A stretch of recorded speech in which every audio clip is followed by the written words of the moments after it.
А сега, тоа би било всушност и крајот.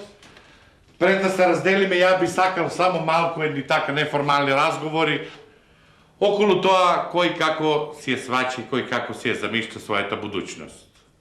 Ајде прво, госпоđицата од прва клупа, Славица.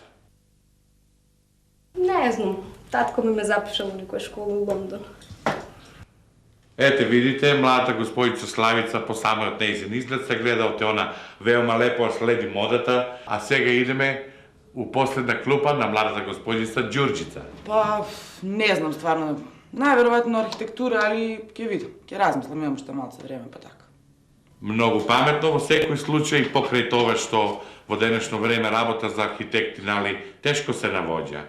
И сега другарчињата господинот Млад Тошо и господинот Наке.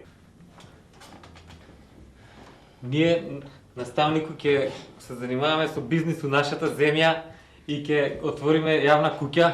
О, па тоа е многу храбро од ваша страна, па вие знаете ли колку средства ви требаат за да се активира тој бизнис?